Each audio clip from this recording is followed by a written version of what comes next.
Entreprendre heureux, c'est mieux. Bienvenue dans Bien dans ta boîte.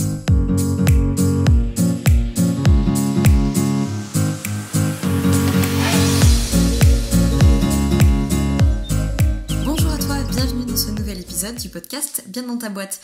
Je te retrouve aujourd'hui avec une interview de la belle Chloé Bloom qui vient aujourd'hui nous parler bien évidemment de son entrepreneuriat, de bien-être.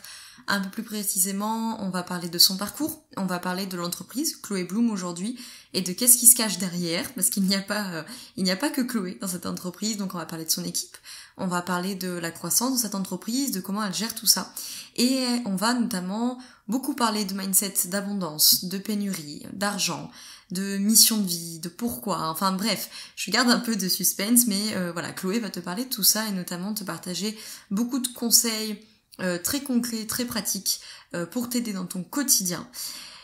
Donc j'espère que cet épisode va te plaire et que tu prendras le même plaisir à l'écouter que j'ai eu moi à interviewer Chloé et à faire le montage de cet épisode, puisqu'à chaque fois du coup je les écoute deux fois finalement pendant l'interview et pendant le montage et c'est très chouette parce que ça me permet de bien tout saisir, on va dire ça comme ça, et ce sont des entrepreneurs passionnants, donc deux écoutes ne sont pas de trop, voilà. Donc, je vais pas parler bien plus longtemps pour te laisser tout de suite avec Chloé. Avant de te laisser, je te rappelle que tu peux nous rejoindre sur le groupe privé Facebook de Bien dans ta boîte. À l'heure où je te parle, on est 660 entrepreneurs à s'entraider, à co-construire nos réussites chaque jour et j'y anime un live par mois. Donc voilà, si tu veux nous rejoindre le prochain live est le mardi 13 octobre, donc 2020, selon quand tu écoutes cet épisode, de 9h30 à 10h30 et ça sera justement sur la mission de vie. Donc si ce podcast te parle, possiblement ce live va te parler et puis même si tu l'écoutes après et que tu l'as loupé, tu peux retrouver le replay sur le groupe. Je t'invite à rejoindre également la newsletter de Bien dans ta boîte, tu as les liens dans la description, c'est le meilleur moyen d'être informé de tout, de pas louper des publications ou des actus parce que les algorithmes du groupe font que des fois ça passe à la trappe. Et tu retrouves bien sûr dans la description les liens vers Chloé, notamment vers son Instagram, puisque de son Instagram elle pourra te rediriger de partout. Donc je parle pas plus longtemps et je te laisse écouter. Bonjour Chloé, merci de répondre à mes questions pour le podcast de Bien dans ta boîte. Je suis très contente de te recevoir aujourd'hui pour parler de ton activité, parler d'entrepreneuriat, parler de bien-être forcément. Avant qu'on attaque, est-ce que tu peux commencer par te présenter, toi, ton activité et ton parcours ? Oui, bien sûr. Alors bonjour Laura déjà d'abord et merci beaucoup pour cette invitation. Moi aussi, je suis ravie d'être là. Donc moi je suis Chloé, comme tu l'as dit. On me retrouve sur tous mes réseaux sociaux de manière générale sous le nom de Chloé Bloom.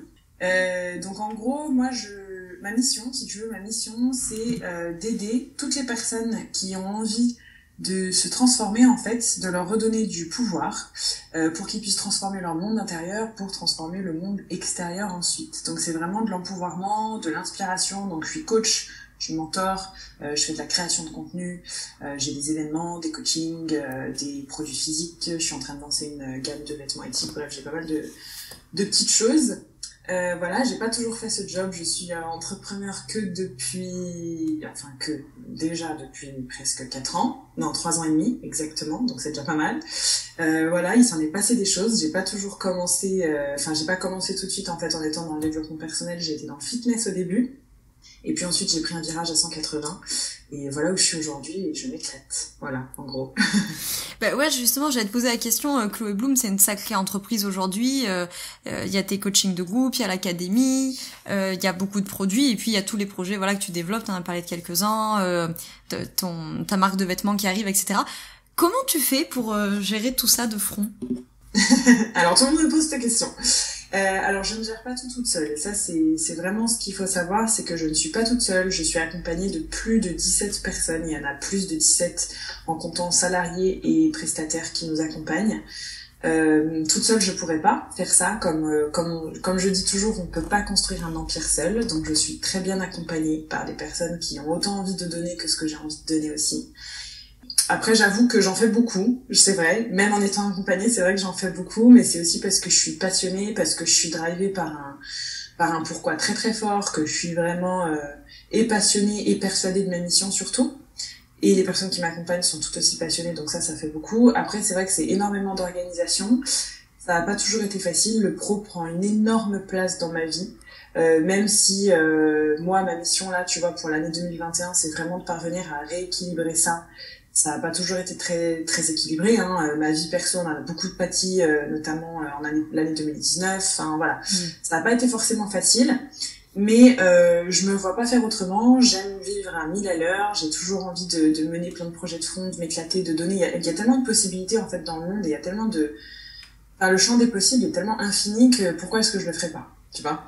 Donc voilà, j'essaye de tout faire en faisant bien, en priorisant les choses. Je suis organisée, j'ai plein de process différents, et puis voilà, encore une fois, c'est délégué, c'est organisé, c'est priorisé, quoi. Voilà, en gros. Ouais, justement, tu parles de l'équipe. Effectivement, il y a beaucoup de monde autour de toi, dont un associé d'ailleurs. Est-ce que c'était une évidence pour toi de t'associer, ou c'était pas parti comme ça? Alors, ça a été une évidence avec lui, dans le sens où, en fait, donc mon associé, c'est un de mes potes, en fait. C'est un de mes meilleurs amis que j'ai rencontré en soirée quand j'avais 19 ans, je crois, quelque chose comme ça. On a pas mal bringué ensemble, on a pas mal fait la fête. Moi, il m'a connue à l'époque, donc j'étais commerciale dans un laboratoire pharmaceutique. Ensuite, je suis entrée dans un autre labo en tant que directrice commerciale. Et puis, en fait, il me voyait à côté de ça partager des trucs sur mes réseaux sociaux, et il me disait, mais Chloé, t'as un potentiel de dingue, enfin, les gens adhèrent à ce que tu fais, ce que tu partages, c'est intéressant, je pense que tu pourrais faire quelque chose, etc. Moi, j'y croyais pas, j'avais même jamais entendu parler d'entrepreneuriat, pour te dire. Donc, je me disais, non, enfin bon, moi, je suis pas faite pour ça, je suis ambitieuse, je veux une super place dans mon labo, enfin voilà, j'étais vraiment ambitieuse, mais dans le salariat, jusqu'au jour où j'ai fait un burn-out. Et en fait, il m'a dit, ben écoute Chloé, ce truc que tu partages en gros à tout le monde, on va en faire quelque chose, je vais t'aider, on va se lancer. J'ai démissionné, et ensuite on a lancé donc mon tout premier programme, qui est aujourd'hui le programme Body Detox, que tu connais peut-être, du coup. Et en fait, au bout d'un an à fonctionner comme ça, où donc lui, en fait, son entreprise travaillait pour moi, en fait, avait des missions pour moi, j'étais comme sa cliente. On s'est dit, mais en fait, ça roule tellement bien nous deux, c'est tellement une évidence dans le business qu'il faut qu'on s'associe. Et du coup, on s'est associés, ça nous permet de construire une entreprise qui est beaucoup plus pérenne. Ça nous permet aussi d'avoir une vision qui va plus loin, qui est beaucoup plus organisée. On sait qu'on peut compter beaucoup plus l'un sur l'autre, on est très investis l'un avec l'autre. Donc c'était vraiment une évidence qu'on s'associe en fait tous les deux. Et puis surtout, on a le perfect match dans le sens où moi, je suis la personne qui est très exposée dans notre business, et mon associé, c'est plutôt la personne de l'ombre, et on a vraiment des rôles qui sont très distincts. Son boulot, je saurais pas le faire, il saurait pas faire le mien, et du coup, c'est parfait. On se marche pas dessus et on avance bien. En gros. C'est vrai que vous avez, une sacrée équipe, du coup, autour de toi, et je trouve que c'est pas toujours évident pour les entrepreneurs et entrepreneuses qui nous écoutent, de savoir s'entourer. Parce que des fois, il y a un peu cette idée de dire ouais, mais je m'entourerai quand j'aurai des sous, je m'entourerai quand je ne sais quoi. Et toi, du coup, j'ai l'impression que vous êtes déjà associés tous les deux, et puis entourés finalement assez vite, parce que Chloé Bloom, c'est pas très vieux, quoi. Chloé Bloom, c'est pas très vieux. Alors, en fait, il y a deux choses. Il y a qu'en effet, moi, je pense qu'il faut pas attendre d'avoir de l'argent forcément pour s'entourer. Je pense qu'il faut prendre des risques, en fait. Donc, ça veut pas dire embaucher, parce qu'embaucher, effectivement, ça demande par exemple beaucoup d'argent. Mais il faut prendre des risques. Il faut prendre des risques. Il faut pas avoir peur de gagner moins sur le court terme pour aller plus loin sur le long terme, en fait. C'est seul on va plus vite, ensemble on va plus loin, hein. C'est quelque chose qui est carrément vrai, surtout dans l'entrepreneuriat. En gros, c'est important de s'entourer assez rapidement de personnes qui savent mieux faire que nous, des parties de notre métier qu'on maîtrise pas totalement, qui peuvent vraiment nous apporter beaucoup de valeur ajoutée. Et ça, faut vraiment prendre des risques, en fait. C'est la base de tout business. Seul, on a beau essayer de tout faire, il y a des caps qu'on passera jamais. Donc déjà, il y a ça. Et puis, il y a aussi que même si Chloé Bloom n'est pas très vieux, finalement, c'est une activité qui prend de l'ampleur à une vitesse juste inimaginable. C'est un truc de malade. Les personnes qu'on recrute 3 mois plus tard, le poste est caduc, il faut qu'on recrute encore d'autres personnes. Là, on est passé, on a travaillé beaucoup avec des freelances, par exemple. Au mois de septembre, on est passé de 0 à 3 salariés juste au mois de septembre. Avant, on travaillait avec pas mal de prestataires, etc. Et là, ça suffit encore pas, il faut encore qu'on recrute. Donc voilà, ça va surtout très très vite, en fait. Et comment tu gères, j'avais pas prévu de te demander ça là, mais comment toi tu gères d'un point de vue psy, bien-être, cette croissance? Parce que même si c'est, j'imagine, enthousiasmant, etc., ça doit être stressant aussi de passer de 0 à 3 salariés en un mois. Oui.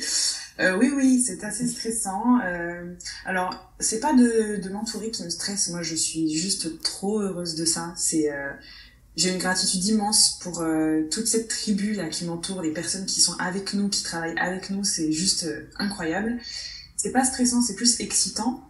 Par contre, en effet, cette croissance qui va très très vite, c'est quelque chose qui est... c'est pas la croissance qui est stressante, c'est aussi la pression qu'on se met, parce qu'on est quand même, on fournit beaucoup de contenu de qualité, on est quand même dans un domaine aussi, le développement personnel, etc., où émotionnellement c'est assez lourd quand même, mine de rien, on va pas se mentir, on n'est pas... par exemple, c'est pas juste des recettes de cuisine, on a quand même beaucoup d'émotionnel à gérer, de la vie des gens, etc., donc c'est vrai que ça, c'est pas facile. C'est aussi ce qui m'a poussée au développement personnel. Moi, en fait, ça fait que en gros 1 an et demi, voire 2 ans grand max que je suis dans le dev perso.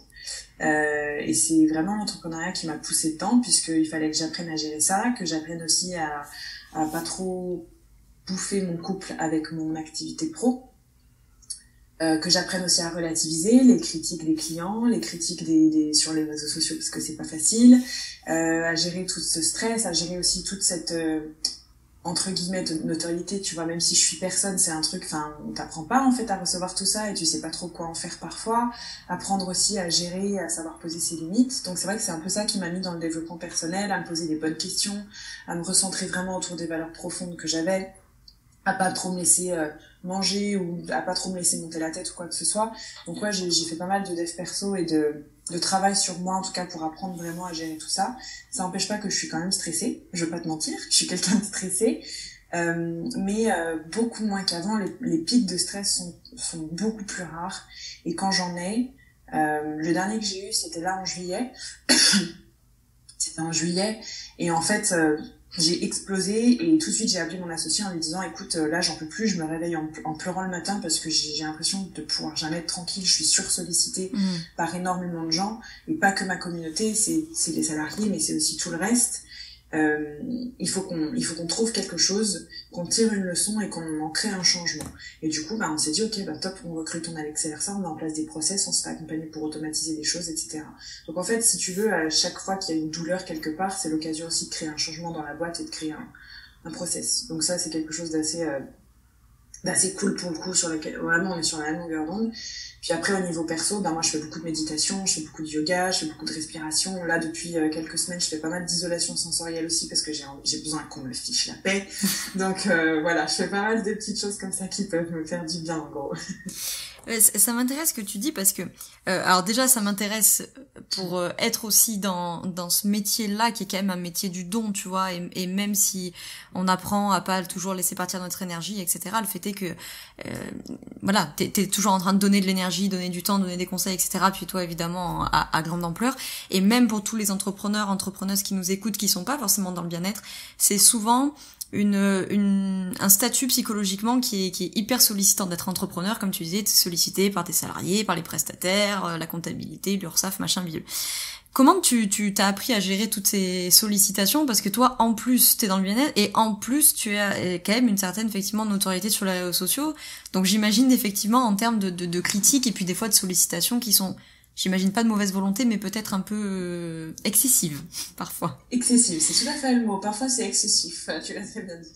Alors, je suis en train d'apprendre à gérer. Je vais pas te dire que c'est complètement réglé, c'est pas le cas. Ça fait aussi partie des raisons pour lesquelles je suis heureuse d'habiter à l'étranger. Parce que même si, franchement, la communauté de nos clients sont des gens en or, c'est vrai que parfois on a juste envie d'être tranquille, et quand on se fait arrêter 10 fois dans la journée, c'est des choses qui sont pas forcément simples à vivre. Puis le décalage horaire aussi permet d'être un peu tranquille. Voilà, ça c'est sûr que c'est aussi quelque chose de cool. En fait, ce que j'ai fait, c'est que j'ai construit entre guillemets les filtres déjà dans mon entreprise et puis même dans ma vie perso. Le fait d'être partie habiter à l'étranger, ça m'a aussi fait réaliser à quel point je n'ai plus envie de me forcer à faire des choses dont je n'ai pas envie. Je n'ai plus envie de passer du temps avec des personnes pour leur faire plaisir et pas qui me fait du bien à moi. Donc oui, il y a des personnes peut-être que j'appréciais mais que du coup je vois plus parce qu'en fait je me suis rendu compte qu'elles étaient pas si importantes que ça à mes yeux. Donc là je parle vraiment en termes de perso. Donc c'est vrai que c'est un peu trash comme discours, mais c'est quand même une réalité. Quand on a vraiment envie de voir quelqu'un, on a le temps en fait. Donc quand tu te rends compte qu'en fait t'as jamais le temps de lui répondre à cette personne, que t'as jamais le temps d'aller boire un café, etc., c'est que finalement cette personne elle est peut-être pas si importante pour toi. Donc déjà, j'ai dû faire vraiment un tri pour essayer de me recentrer vraiment sur les personnes qui sont là depuis le début, qui me connaissent, qui sont pas attirées juste parce que je suis Chloé Bloom, parce que ça, des nouveaux faux amis, il y en a plein aussi. Donc ça, c'était la première chose vraiment en perso. J'essaye vraiment d'avoir un maximum d'intimité, de fréquenter un tout petit nombre de personnes en tant qu'amie. Après, j'ai une vie sociale qui est très bonne et je vois plein de monde, mais c'est vrai que j'essaye de beaucoup préserver mon intimité, préserver mes proches, ma famille, mes amis, mon couple, etc. Ça, c'est vraiment pour mettre du filtre. Je suis pas une influenceuse, donc si tu veux, je vais pas raconter tout le temps ma vie privée, ce qui se passe à droite, à gauche. Enfin, voilà, c'est vraiment un truc que j'essaye de préserver. Et puis après aussi, il y a deux autres choses que j'ai fait, c'est que dans mon entreprise, le premier filtre que j'ai appliqué, c'est que c'est plus moi directement qui suis au contact de toute la communauté sur les différents réseaux sociaux. Donc j'ai pris des community managers qui vont gérer ça, un service client également. Donc si tu veux, les réponses sont adaptées. Moi je les vois, je vois tout ce qui se passe, mais au moins je suis plus au contact direct de plein de choses que je n'ai pas besoin de savoir et qui vont me parasiter la tête. Je suis là pour les grandes décisions, pour les grandes réponses, je suis là pour remercier, je suis là pour donner du positif. Je donne beaucoup de ma personne, mais je suis plus exposée tous les jours. Il y a plein de choses où ça n'a pas besoin de venir de moi directement en personne. Donc ça, c'est un des plus grands soulagements, je crois, que j'ai connu. Vraiment, de prendre quelqu'un pour vraiment répondre aux clients, etc. Et de m'entourer. Et tu vois, même dans mes coachings, dans le coaching Rise, qui est un coaching sur 3 mois quand même, qui est assez profond en dev perso, moi je suis la mentor dans le coaching, mais j'ai pris aussi une coach qui s'occupe, elle, de dispatcher mon enseignement et de coacher du point A au point B pour vraiment être là pour les réponses personnalisées, etc. Et que moi je me concentre sur le gros, en fait, et les grandes lignes et les grandes directions, en gros, du coaching. Donc ça, c'est au niveau pro. Et ensuite, même au sein de l'équipe directement, c'est un de mes projets, je pense, d'ici 6 mois, d'embaucher des managers pour manager l'équipe aussi, pour que ça passe plus tout par moi. Et en fait, les personnes, par exemple, qui font vraiment partie intégrante de mon équipe, qui sont donc en salarié, vont s'occuper, par exemple, de coordonner en fait certains différents prestataires en fonction des produits ou des services qui sont attribués. Comme ça évite que toute l'information passe par moi. On filtre déjà par mes salariés et ensuite ça repasse par moi quand nécessaire. Donc en fait, c'est un petit peu comme ça pour tous les aspects de ma vie, que ce soit le perso, le pro avec nos clients, notre communauté, ou le pro dans mon entreprise. J'essaye de mettre des filtres et de prendre le minimum de petites décisions et de me concentrer vraiment sur les grandes décisions. C'est un petit peu comme éviter d'avoir tout le temps les mains dans le cambouis, la tête dans le business, et arriver à respirer un peu et être sur le business pour développer sa vision, pour aller plus loin, en fait. Voilà en gros comment je fais. Mais c'est encore en cours, hein. Je pense que ça, ce sera une étape qui va durer quelques années, parce que je pense que quand on est entrepreneur, on a rarement de l'avance sur tout ce qu'on fait. On est un peu toujours en train d'éteindre le feu, de faire le pompier et de rattraper. Et en fait, c'est le bordel. Et ensuite, une fois que c'est le bordel, on met en place des process. C'est jamais l'inverse. Donc, c'est la vie de tous les entrepreneurs, je crois. Mais bon, c'est cool aussi. C'est comme ça qui fait qu'on grandit, quoi. Mais justement, tu parles de grandir, t'as quand même, vous avez construit quelque chose de grand, comme tu l'as dit, qui a une forte croissance en ce moment. Qu'est-ce que tu pourrais partager à celles qui nous écoutent là et qui peut-être ont peur, en fait, de voir en grand et qui ont peur de construire quelque chose de grand? Tu parlais d'empouvoirment, je sais pas trop si ça se dit en français, mais au début, mais voilà, qu'est-ce qu'on peut faire si on a un peu les pétoches de dire oh là là, j'ose pas y aller, quoi? Il y a un truc qu'il faut savoir, c'est que si t'as pas peur, c'est que t'es fou. C'est normal d'avoir peur, c'est bien d'avoir peur. Ça veut dire que c'est quelque chose d'important pour toi. Moi, avant n'importe quel lancement, avant n'importe quel projet, même là, tu vois, ce soir, là, dans 1 heure à peine, je signe mon premier achat immobilier pour mon coworking. J'ai peur, bien sûr que j'ai peur. J'ai hyper peur et je suis fière de le dire, parce que si j'ai peur, ça veut dire que c'est important pour moi et mon intuition et mes tripes me disent d'y aller. La peur, ça se franchit, ça se dépasse qu'en passant à l'action. Donc soit tu laisses ta peur décider toute ta vie et rien faire et rester dans la léthargie, soit tu décides de te servir de ta peur, d'y aller, de l'affronter, de passer à l'action et prouver qu'en fait, elle n'était pas si grande que ça. Au pire des cas, qu'est-ce qui peut se passer? Donc ça, faut comprendre que toutes les peurs aussi, elles sont créées à partir de croyances qu'on a développées. Souvent, c'est des croyances limitantes. La peur de réussir, la peur de l'échec, la peur d'être rejeté, etc. Mais si t'essaies pas, tu sauras pas. Déjà, si t'essaies pas, tu sauras pas. Il n'y a pas d'échec tant que t'abandonnes pas. Tu recommenceras, tu retrouveras des situations. Moi, comme j'ai toujours un entrepreneur, c'est comme un chat, ça retombe toujours sur ses pattes quand il en a envie. Et c'est ça, en fait, il faut faire le chat, faut être un peu flexible, faut pas vouloir tout contrôler, faut pas vouloir être rigide dans un cadre, faut faire preuve de beaucoup de flexibilité, de beaucoup d'adaptation pour toujours retomber sur ses pattes, trouver des solutions pour tout. Chaque problème, c'est l'occasion de grandir. Et c'est normal d'avoir peur, et c'est super sain même d'avoir peur.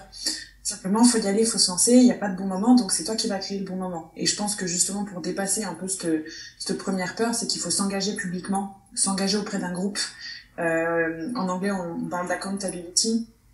Et c'est vraiment ça, faut s'engager auprès d'un groupe, d'une équipe, en disant, voilà, je me donne telle date, je vais faire ça à telle date, et je me donne pas après, et je le fais. Et c'est vraiment le fait de s'engager socialement, et le fait de dire, ok, bah c'est bon, j'y vais. Alors ça peut être s'engager financièrement, ça peut être plein de choses, mais parfois, faut pas trop réfléchir, il faut juste suivre un peu ce qu'on a dans les tripes, quoi. Pas laisser trop l'émotionnel parler.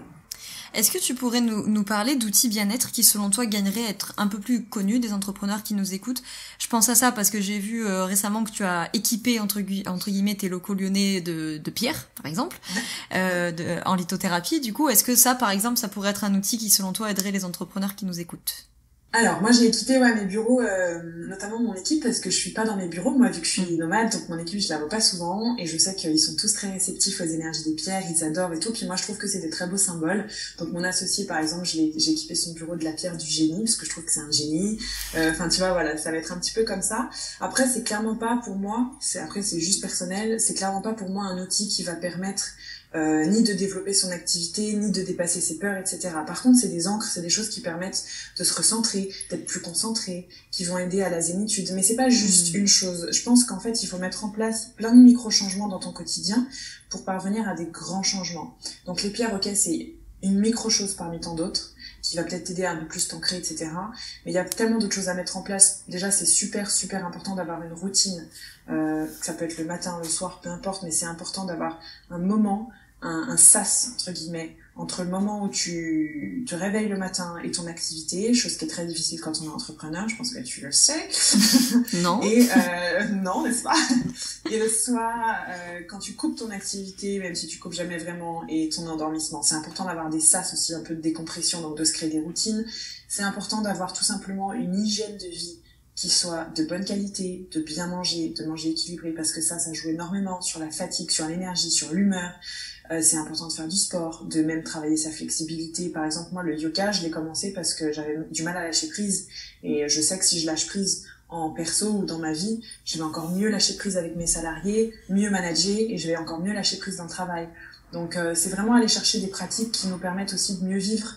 Le sport, voilà, le yoga, mais pourquoi pas la méditation. Là, je teste l'isolation sensorielle, j'adore, c'est un truc qui me fait être hyper zen et ramener de la bonne humeur au travail.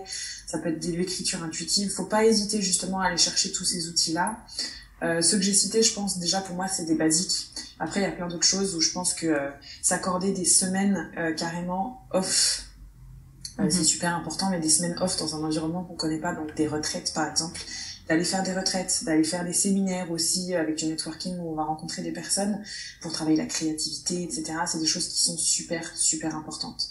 Voilà, si on baigne dans notre jus tout le temps, parce qu'on baigne beaucoup dans notre jus quand même, ça peut pas le faire. Clairement, ça peut pas le faire. Donc, faut vraiment aller chercher des outils, méditation, écriture, yoga, sport, hyper important, alimentation, hydratation, pas boire tout le temps de l'alcool, la cigarette. C'est des choses qui jouent énormément sur la vie d'un entrepreneur.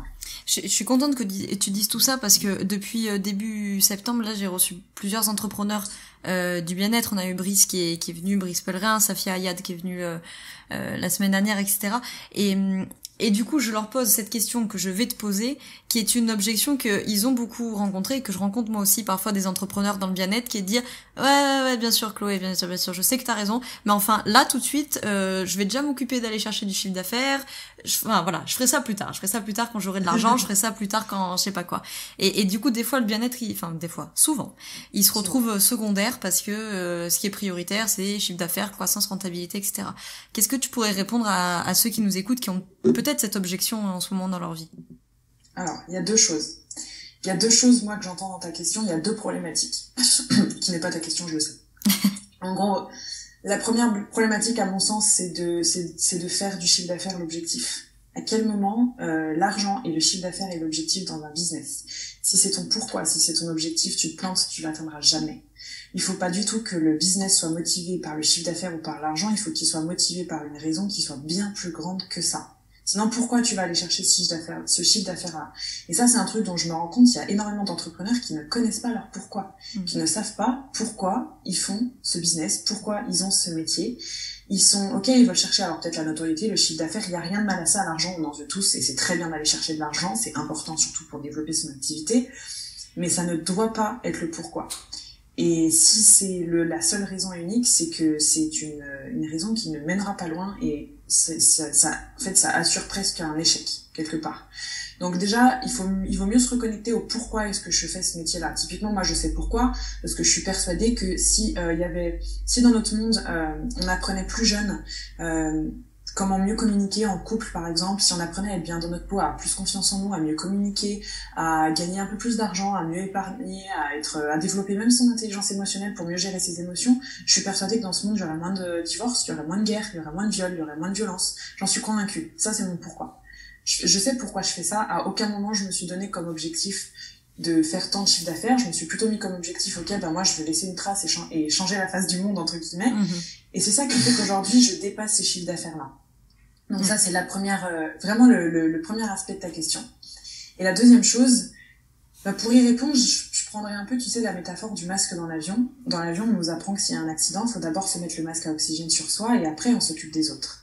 Si tu mets pas ton masque à oxygène à toi, tu peux pas t'occuper des autres puisque de toute façon, tu seras déjà mort et c'est impossible de bien faire ton job derrière. C'est exactement la même chose dans tout business et moi, c'est la grosse tarte que je me suis pris, moi, en 2019 et 2020. C'est que si toi, tu ne vas pas bien, ton équipe ne peut pas aller bien, tes clients ne peuvent pas te faire confiance, et tu ne peux pas aller chercher ce que tu veux, et tu ne peux pas faire ce chiffre d'affaires, et il y a des caps que tu vas jamais franchir. T'as besoin d'aller bien pour que tout découle, en fait, ensuite. Un entrepreneur qui est bien dans sa peau, qui se fait confiance, va donner confiance aux autres. Ses clients vont lui faire confiance. Quelqu'un qui se fait pas confiance, qui tâtonne, mais qui est obsédé par les mauvaises choses, qui est un peu dans la mentalité de la pénurie, quelque part, il n'aura jamais l'abondance. Donc, il vaut mieux se préoccuper de l'abondance, ok, qu'est-ce que j'ai déjà? Je vais faire les choses step by step, je vais m'occuper de mon bien-être. Si moi, je suis bien, mon équipe sera bien, et puis si j'ai pas d'équipe, je vais mettre mes clients bien, parce que tout ce qui se passe à l'intérieur, ça rayonne à l'extérieur, forcément. Aujourd'hui, moi, si j'ai pas besoin d'aller chercher de clients et que j'en ai même trop et que je dois stopper, que je dois dire non et que je peux pas prendre tout le monde, je sais que c'est parce que j'ai jamais cherché mes clients, j'ai jamais été obsédée par ça, c'est simplement que je me suis concentrée sur vraiment diffuser des bonnes ondes, et c'est ça qui marche. J'en suis absolument convaincue. Donc c'est pas le plus tard, parce que c'est en gros le bien-être, c'est pas je m'en occuperai plus tard quand ça ira, c'est non, tu t'en occupes maintenant et c'est ça qui fera que ça ira en fait. Sinon tu peux pas gérer. Parce que ta vie, je prends toujours ta vie, c'est un petit peu comme une table, t'as 4 pieds. Alors ça peut être 5 pieds, 6 pieds, 7 pieds, ça c'est toi qui vois. S'il y a un pied qui est coupé, t'es bancal, tu te casses la gueule entre guillemets. Et si t'as que un pied qui est ton business et que ton business ça va pas, c'est fini pour toi. Donc c'est important d'entretenir les autres piliers, c'est ce qui va permettre un super équilibre dans ta vie et l'équilibre va faire en sorte que ton business ça va marcher aussi. En plus de ça, je pense que tu me rejoindras peut-être un petit peu là-dessus, Laura. Les personnes qui sont pas bien, mal dans leur peau ou qui sont très stressées ou tu vois où on sent que la vie perso ça va pas du tout, etc. Ça se ressent dans leur business. C'est des personnes où on le sent qu'elles sont en train de créer du manque, elles sont omnibulées par le manque d'argent, le manque de réussite, le manque de clients, le manque de ceci, le manque de cela. Et ça peut pas marcher en fait, ça peut pas marcher du tout. Donc il faut déjà se remettre un peu au centre, bien s'occuper de soi, se faire passer en priorité, et ensuite seulement on peut sauver la face du monde. Je pense que c'est vraiment ça qu'il faut retenir. Je suis complètement d'accord avec toi, en effet. Du coup, on a parlé de tous les projets que tu as en tête et que tu es en train de concrétiser en ce moment. Comment tu fais pour pas te disperser? Alors tu nous as dit que tu avais effectivement ton équipe et tout, donc ok d'un point de vue pratico-pratique, mais toi dans ta tête, pour pas te disperser au milieu de tous ces projets, j'imagine que tu as dû apprendre à dire non aussi. Comment tu fais pour rester focus? Alors rester focus, c'est que au début j'ai beaucoup travaillé sur mes objectifs. Moi tous les 3 mois, je fais des points trimestriels avec mon associé, on fait des points sur nos objectifs trimestriels, etc., etc. Puis même moi, en termes de perso, je fais mes objectifs tous les mois, je les revois, je les relis très souvent le matin. Donc au début, vraiment, je les relisais le matin, je refaisais le point pour rester focus dessus. Je l'ai fait les premiers mois, puis maintenant, j'en ai plus du tout besoin. Je sais exactement où je veux aller. Chaque jour, et dans ma vie, et pour tout, c'est comme ça, même en perso, je sais exactement où je veux aller. Donc rien ni personne ne pourra m'écarter du chemin. C'est impossible. Je suis plus que déterminée, je sais exactement ce que je veux et je sais que je l'obtiendrai. J'en ai aucun doute, j'en suis sûre et certaine. Donc déjà, si je suis focus comme ça, c'est parce que je sais pourquoi je veux les choses. Donc on revient un petit peu au pourquoi. Je sais pourquoi je veux les choses. Je me sens parfaitement alignée aussi avec mon business, c'est-à-dire que mon business n'est pas quelque chose qui vient en confrontation avec quelques valeurs internes à moi. C'est des choses avec lesquelles je suis parfaitement alignée, toutes mes valeurs sont aussi dans le business, je m'y reconnais profondément, je ne fais pas semblant, je suis pleinement authentique même avec mes clients, quand ça va pas je le dis, quand ça va je le dis, quand il y a des trucs qui me font chier je le dis, quand j'ai plus envie je le dis aussi, et je pense que ça joue aussi sur le fait, comme tu disais, tu sais, de poser ses limites, et en gros de dire, bah non, je reste alignée, je préfère faire moins d'argent, avoir moins de clients, mais au moins rester bien dans mes pompes, bien dans mes baskets, être sûr de ce que je fais, pas avoir l'impression de mentir, être moi-même et m'éclater dans ce que je fais. Et tu vois, c'est un truc qui m'est encore arrivé récemment. Enfin, moi, je ne veux pas faire mon job si mon équipe ou moi, on ne prend pas de plaisir à faire notre job. Je ne veux pas servir mes clients si nous, on n'y prend pas de plaisir. Et l'un comme l'autre ne sont pas incompatibles. Il faut juste faire vraiment attention à ça. Donc là, on est vraiment sur une notion d'alignement. Je suis pas dispersée parce que justement, on est organisé aussi. Tu vois, on a des chefs de produits qui vont gérer ça, et que je sais exactement quelles sont mes priorités. Après, parfois, forcément, il faut que j'apprenne à dire non, comme tu disais, à des trucs qui me bottent vachement. Tu vois, par exemple, là, on m'a proposé c'est la 3e fois qu'on me propose d'écrire un livre. J'adorerais écrire un livre, mais clairement, c'est pas du tout dans mes priorités parce que ça va pas aider énormément de monde, c'est plus un peu pour l'ego si tu veux, et c'est pas quelque chose qui en soi sert énormément ma mission, même si c'est quelque chose de chouette, de vraiment très très bien. Je le ferai, mais en tout cas c'est pas dans mes priorités. Là ma priorité c'est de recruter, c'est de solidifier toutes les bases que j'ai, et voilà. Et parfois il faut dire non, ou il faut juste remettre les choses à plus tard, et ça veut pas dire que c'est foutu, mais ça veut dire qu'on peut pas tout faire en même temps. On peut tout faire, mais les choses les unes après les autres. Comme je dis toujours, il n'y a pas d'objectif impossible, il y a que des deadlines impossibles. Tu peux tout faire à condition de pas tout faire en même temps. Donc pour pas se disperser, c'est une chose à la fois. Je me concentre dessus. Et d'ailleurs, il y a un livre qui est top qui s'appelle le One Thing, qui est un bouquin qui permet vraiment de se centrer beaucoup sur ok, je prends une seule chose, j'arrête de me disperser et je potentialise cette chose-là. C'est un truc qui permet aussi beaucoup de travailler sur le syndrome de l'objet brillant, qui se retrouve beaucoup chez les entrepreneurs. Tu sais, dès qu'il y a une nouveauté, je vais aller dessus, je pense que c'est ça qui va m'aider, une nouvelle personne, un nouveau truc, un nouveau produit, un nouveau réseau social. Ça sert à rien. Faut potentialiser ce que tu as là déjà, solidifier tes fondations, et tu verras qu'ensuite ça va rouler. J'aime bien que tu conclues par solidifier les fondations, parce que en t'écoutant, j'étais en train des formations professionnelles, d'écouter ce que tu dis, de préparer ma question suivante, et j'étais justement en train de me dire, je sens beaucoup d'ancrage en fait dans ce que tu dis, c'est-à-dire qu'on sent, ok, ma mission c'est ça, voilà où est-ce que je veux aller, je sais comment j'y vais, avec vraiment, comme tu l'as dit, ce mindset d'abondance. On sent que t'es pas dans un truc de pénurie, de bah ouais mais autant, si je fais pas ça j'aurai pas de clients, si je fais pas ça j'aurai pas de sous, si... Et tout ça demande beaucoup d'ancrage, quoi. Donc qu'est-ce que tu pourrais nous dire par rapport à ça? Parce qu'effectivement il y a le syndrome de l'objet brillant, de s'éparpiller, etc. Et puis il y a ce truc de la pénurie aussi, de dire bah ouais, je suis peut-être pas 100% alignée avec mon business, mais si j'y vais, autant je perds mes clients, autant même plus, autant j'ai pas de sous, autant, etc. Le syndrome de l'objet brillant, moi je suis persuadée que c'est énormément lié, alors d'une part à un gros syndrome de l'imposteur que j'ai résolu moi déjà il y a un moment, et j'ai jamais eu le syndrome de l'objet brillant dans mon métier parce que je fais preuve de beaucoup de résilience et de persévérance, et ça c'est un truc qu'il faut beaucoup travailler quand on est entrepreneur, c'est qu'il ne faut jamais rien lâcher. Il faut jamais rien lâcher. Quand on tient un truc, faut persévérer. Vaut mieux lancer les tendances que les suivre. Donc clairement, c'est pas parce que tout le monde fait un truc qu'il faut le faire. T'as peut-être ton truc à toi. Faut penser un peu océan rouge, océan bleu, en gros. T'as ton truc à toi. Faut persévérer là-dedans. Et juste jamais rien lâcher. Effectivement, j'ai beaucoup d'ancrage parce que je me laisse pas distraire et que en fait je suis tellement sûre de ce que je veux et j'ai tellement confiance en moi là-dedans parce que je suis alignée avec mes valeurs que je peux pas douter en fait. Et je pense que quand on doute tout le temps, qu'on se pose tout le temps 36 000 questions, etc., c'est aussi parce qu'on se pose pas les bonnes questions. On est plutôt dans le oui, mais et si jamais ça rate, et si jamais ça va pas, et si jamais j'ai un souci. Donc en fait on est en train de se mettre des limites à soi-même, alors que moi les questions que je me pose c'est et si jamais j'y arrive, et si jamais mes clients ils sont refaits, et si jamais ça marche, et si jamais ça change des mentalités. C'est juste que je me pose des questions différentes, c'est les questions de désempouvoirment versus les questions d'empouvoirment. C'est exactement ça en fait. Faut se poser les bonnes questions, ça nous fait avancer loin encore et encore. Donc au lieu de se dire mais pourquoi ça va pas, faut se dire ok, comment je vais faire pour y arriver, comment je vais faire pour l'avoir. C'est le mindset de l'abondance qui est complètement lié à la loi de l'attraction. Tu sais, Esther et Jerry, ils en parlent beaucoup. En gros, faut arriver, c'est un peu le fake it until you make it, faut arriver à déjà faire comme si t'avais déjà tout, le ressentir, et puis c'est ce qui fait que tu l'auras. Plutôt que d'être obsédé par le manque et tout ce que t'as pas déjà, en fait. sur Instagram, etc., tu parles des fois de choses qui peuvent s'apparenter ou s'approcher de la spiritualité. J'ai posé aussi cette question à Safia Ayad il y a 2 semaines. J'imagine ta réponse, mais je vais quand même te poser la question pour que tu puisses développer. Est-ce que spiritualité et business sont compatibles puisqu'on les oppose souvent? Alors, c'est ouf parce qu'on me le dit tout le temps. On me pose tout le temps cette question, notamment quand je commence à parler d'argent, d'investissement, parce que je suis investisseuse dans différents business et tout. On me dit, non, attends, ça va pas du tout, c'est complètement opposé à ce que tu fais. T'es dans la spiritualité et le développement personnel. Alors, moi, je suis un peu plus dans le développement perso que la spiritualité, mais parce que c'est quand même 2 choses différentes. Oui. Mais ça va pas, c'est pas normal, etc. Alors qu'en fait, ça, c'est une énorme croyance dans l'inconscient collectif qui est complètement fausse, en fait. C'est complètement faux. Au contraire, plus tu verses dans la spiritualité et le développement personnel, parce que la spiritualité seule déresponsabilise énormément, le développement personnel seul crée un énorme ego. Je pense que l'un va avec l'autre et c'est important de faire dev perso plus spiritualité.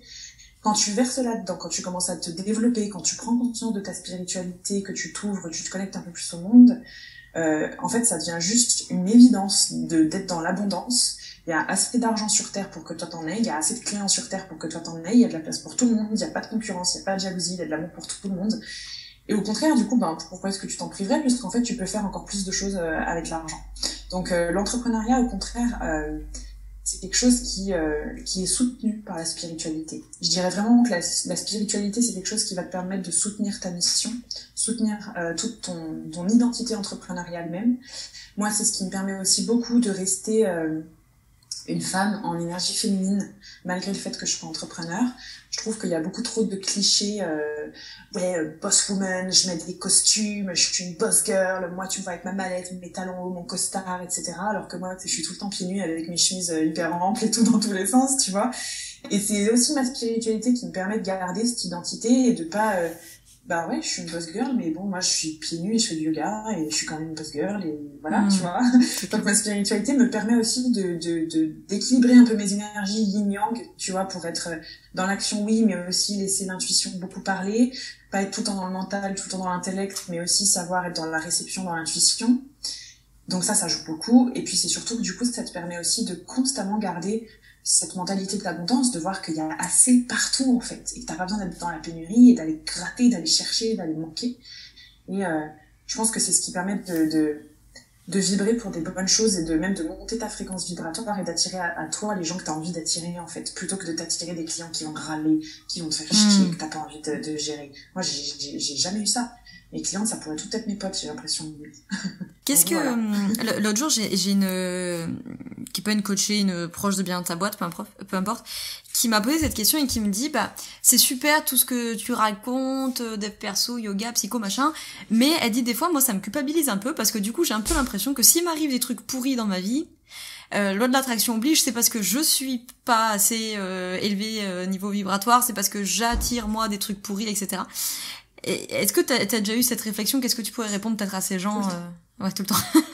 J'ai tout le temps ce discours. Alors déjà, moi, je me suis pris tellement de fois dans la face que mes discours étaient des discours qui culpabilisaient, etc. Il y a bien une chose, j'en ai même fait un podcast pour te dire, il y a bien une chose qu'il faut comprendre, c'est qu'en fait, à aucun moment, personne ne te fait culpabiliser. C'est toi qui décides de culpabiliser, personne n'est responsable de tes émotions, t'es la seule personne qui te crée tes émotions à partir des pensées que t'as. Donc en fait, c'est de la faute de personne si tu culpabilises, c'est toi qui décides de culpabiliser, alors que tu pourrais le prendre d'une autre manière complètement différente et qui te donne beaucoup plus de pouvoir que ça. Donc si tu culpabilises, c'est que tu penses quelque chose à propos de cette situation et à propos de toi-même, et que t'es persuadé que t'es pas assez bien, ou que t'es pas à la hauteur, etc. Ça, c'est ta responsabilité. Et ensuite, je dis toujours, on est coupable de rien, mais on est responsable de tout. Et c'est super important un peu de mettre sa cape de responsabilité, tu sais, de se responsabiliser en se disant, en fait, ok, aujourd'hui, je suis responsable de tout ce que j'ai autour, c'est-à-dire que j'ai joué un rôle dans tout ce que j'ai fait. Peut-être que là justement mon rôle c'est que j'ai rien fait, c'est que j'ai pas dit non, c'est que j'ai pas dit oui, c'est que j'ai fait le choix du non-choix, c'est que j'ai pas réagi de la bonne manière. Je suis pas coupable de tout ça, mais j'en suis responsable. Et être responsable finalement, c'est aussi se redonner le pouvoir et se dire ok, donc dans cette situation qui me plaît pas, par exemple l'approche qui t'a demandé ça, là j'attire quelque chose qui me plaît pas, je suis responsable, ça veut dire que j'ai le pouvoir, donc je suis aussi responsable de changer cette situation. Je peux changer cette situation. Je peux réagir différemment, etc. Mais oui, il faut comprendre que, bien sûr, quand on attire à soi certaines choses de manière répétitive, c'est que forcément on les attire à soi de manière inconsciente, mais qu'on les attire quand même. Même si c'est des choses qui sont douloureuses à entendre, et ça le problème c'est qu'il y a beaucoup de gens sur Terre qui sont pas prêts à entendre ça. L'être humain est très très fort pour créer de mauvaises habitudes et faire de mauvais choix, mais très mauvais pour voir là où ça va emmener, où ça va l'emmener, et a beaucoup de mal à se responsabiliser en général. Donc, moi je sais que c'est la première étape de mes coachings, c'est toujours la responsabilisation. C'est se dire ok, j'ai le pouvoir, je peux y aller. Petite question avant les traditionnelles questions de fin. T'as beaucoup parlé de ta mission, de ton pourquoi. Je me dis que peut-être pour nos auditeurs, auditrices, ils pourraient se dire, ok, great, comment je fais ça? Alors comment on la trouve, cette mission? Alors, moi vraiment le truc que je conseille, parce que c'est un des premiers bouquins que j'ai lu, c'est de lire le livre Commencer par pourquoi de Simon Sinek, qui lui justement parle de tout ça en fait. Moi c'est ce qui m'a vraiment fait travailler sur mon pourquoi, donc lisez ce bouquin, c'est quelque chose qui va vous faire réfléchir à pourquoi vous voulez faire ça, comment vous allez le faire et qu'est-ce que vous allez faire, au lieu de penser tout de suite aux choses que vous pourriez faire. Commencez par le pourquoi. Et ensuite la mission, c'est quelque chose sur laquelle j'ai travaillé ensuite avec mon associé. On a travaillé sur nos valeurs, notre mission, nos clients, les personas, donc les personnes qu'on a envie de cibler, les personnes qu'on a envie de servir. Et en gros, comment est-ce que si j'avais 30 secondes pour parler de ma mission à quelqu'un, comment est-ce que je la décrirais? C'est l'elevator pitch en gros. Je suis dans un ascenseur avec quelqu'un et en gros, s'il me demande qu'est-ce que vous faites dans la vie, j'ai à peine quelques secondes pour lui expliquer. Je veux que ce soit un discours fluide. Donc on a travaillé là-dessus. L'elevator pitch, c'est quelque chose qui est assez connu. On a travaillé là-dessus. C'est un discours qu'on entend à tous mes débuts de podcast aussi maintenant. D'ailleurs, les auditeurs le connaissent par cœur. C'est assez drôle, j'adore. Et voilà. Et c'est quelque chose qui est assez important pour que les gens nous situent bien comme il faut. Dans ce qu'on fait, qu'il n'y ait pas d'incompréhension, parce que je touche à tellement de sujets différents que voilà, typiquement j'ai pas envie qu'on me présente comme une influenceuse, j'en suis pas une, enfin tu vois, je suis pas comme ça, et voilà. Donc c'était important pour moi de faire comprendre aux gens pourquoi je fais ce que je fais et qui je vais aider. C'est vrai, comment t'as réussi à faire cette transition? Parce que tu l'as dit au début, t'étais plutôt côté YouTube et fitness.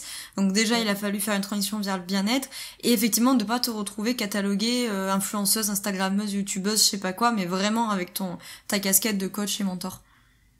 Ouais, alors j'ai jamais été influenceuse dans le sens où j'ai jamais vécu de placement de produits, mais j'étais très fitness et en fait après mon départ en Australie, quand je suis arrivée en Australie sur place, j'ai un peu pété un câble parce que en fait j'en avais marre de ne montrer que un millième de moi finalement. Ok, je fais du fitness tous les jours, hein, bien sûr, j'en fais toujours et je mange bien, mais enfin c'est pas moi. Enfin Chloé, elle se pose plein d'autres questions, elle a des questions sur la vie, elle lit des bouquins, elle fait de l'aquarelle, elle fait des trucs, et je me sentais très frustrée de pas pouvoir le montrer. Donc en fait un jour j'ai coupé mes réseaux sociaux pendant une semaine. Et quand je suis revenue, j'ai dit, en fait, stop, j'en ai marre de vous montrer que l'image de Chloé, j'ai envie de vous montrer la vraie Chloé. Moi, au moins, je vais pouvoir me sentir bien dans mes basques, plus avoir l'impression de mentir ni rien. Et voilà, et simplement montrer qui j'étais. Donc, il y a une vague de personnes qui est partie, il y a des gens qui sont des abonnés, mais au final, c'est pas grave, puisque du coup, ça signifiait que restaient ceux que j'avais vraiment envie d'attirer. Il y en a plein qui sont restés, il y en a plein qui sont arrivés aussi. Et du coup, petit à petit, en fait, j'ai construit mon branding autour de mon histoire, de moi, ma personnalité, et je fais tout, mais absolument tout dans mon entreprise, avec mes tripes, avec mon cœur et mon intuition. Et c'est là que la spiritualité est importante. C'est que oui, j'ai le mental, mais j'ai aussi l'intuition et les tripes. Et je ne suis jamais focus sur ce que font les autres. Je suis toujours focus sur ma propre croissance. Ça, je pense que ça m'aide énormément.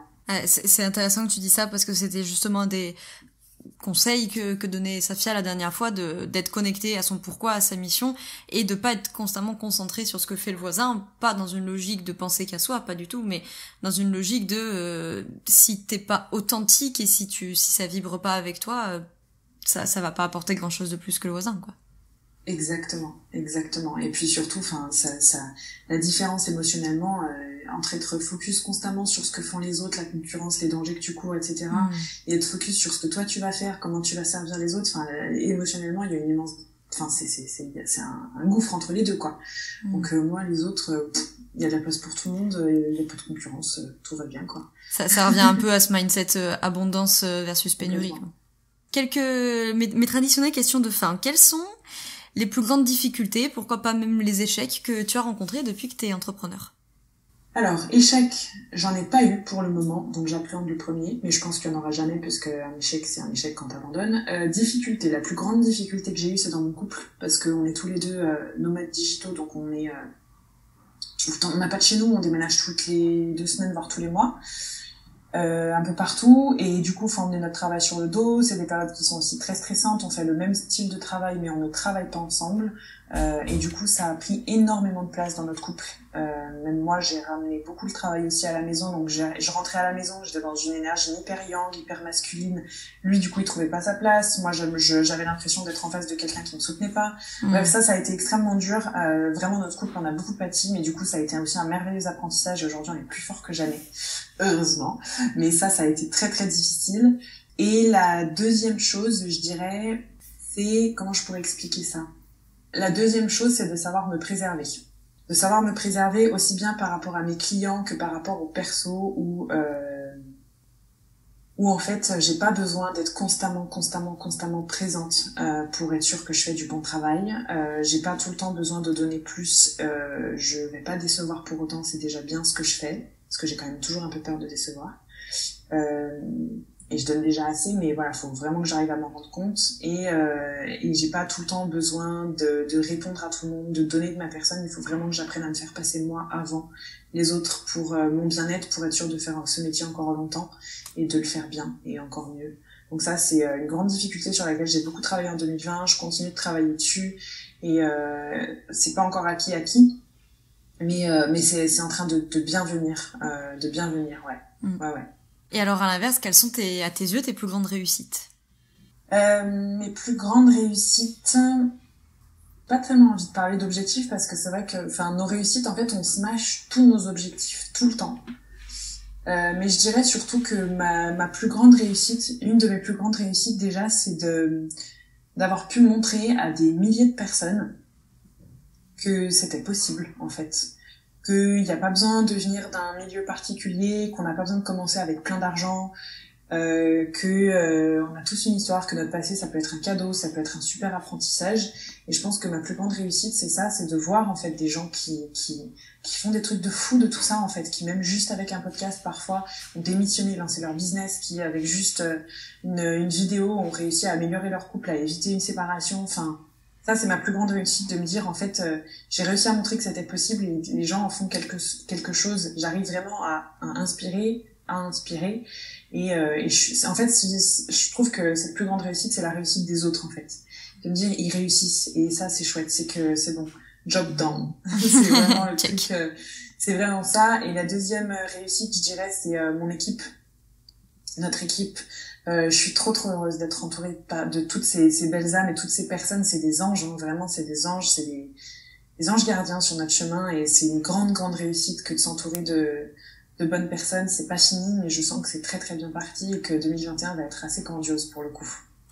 Je vous le souhaite. La traditionnelle question de fin, Chloé, quels sont tes conseils pour entreprendre heureux ? Pour entreprendre heureux, prendre des risques, bien s'entourer. Ne pas chercher constamment l'équilibre pro-perso, parce que comme j'en suis persuadée, il est jamais atteint, mais savoir donner de l'importance aux deux. Ne pas avoir des objectifs que dans le pro, mais d'avoir aussi des objectifs dans le perso, dans le couple, dans la famille, dans la spiritualité, dans l'argent. Voilà.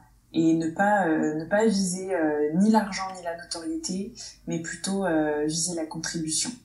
L'abondance, pour moi, l'entrepreneuriat heureux, c'est l'abondance, donc ça se constitue en fait de toute la richesse qu'on va construire, qui est pas forcément que financière, de l'impact qu'on va donner, qu'on va avoir auprès de nos clients, et même de personnes qui sont pas nos clients, et ensuite de toute la contribution qu'on va avoir, c'est-à-dire la construction d'un monde meilleur. En gros, voilà. Pour moi, c'est ça. C'est comme ça. Très bien. Est-ce que tu veux rajouter quelque chose avant qu'on conclue cet épisode ? Non, écoute, moi honnêtement je suis ravie, j'espère que tous ces conseils ça va aider plein de personnes, voilà, s'ils ont envie de plus ils peuvent me retrouver sur mes podcasts, mais non, c'était un immense plaisir de pouvoir partager tout ça, merci. Je mets maintenant les liens, description ou articles de blog associés si vous êtes sur le site de Bien dans ta boîte pour retrouver Chloé et son travail et ses autres conseils. Merci beaucoup Chloé d'avoir répondu à mes questions. Merci beaucoup. Voilà pour cette interview avec Chloé. J'espère que cette interview t'a plu, qu'elle t'a aidé et que les conseils de Chloé pourront t'aider au quotidien ou en tout cas planter des graines et leur laisser le temps de germer. Tu peux retrouver Chloé sur ses réseaux sociaux, notamment sur Instagram et sur YouTube à ce nom-là, à Chloé Bloom, et de là elle pourra sans problème te renvoyer vers tous ces différents projets et contenus dont on a parlé pendant l'épisode et qui, comme tu l'as vu, sont très nombreux et tous très passionnants. Je remercie Chloé d'avoir pris le temps de venir répondre à mes questions pour le podcast de Bien dans ta boîte. Je vous remercie, vous tous, d'avoir écouté cet épisode jusqu'au bout. J'espère qu'il t'a plu et si c'est le cas, n'hésite pas, si tu es sur Apple Podcast, à mettre 5 étoiles et puis pourquoi pas un petit commentaire. Ça me fait plaisir, ça m'aide à continuer le podcast. C'est toujours agréable également pour les invités de voir que les épisodes vous plaisent. Et puis en plus, ça aide à faire connaître le podcast à plein d'autres entrepreneurs qui peuvent avoir besoin d'écouter des discours inspirants comme ça et à prendre soin de leur bien-être. En plus, c'est gratuit et ça prend 2 secondes, donc c'est tout bénef. Je te remercie d'avoir écouté cet épisode jusqu'au bout. Je te souhaite une très belle journée ou une très belle soirée selon quand tu m'écoutes et surtout, je te souhaite d'être bien dans ta boîte. Ciao, ciao.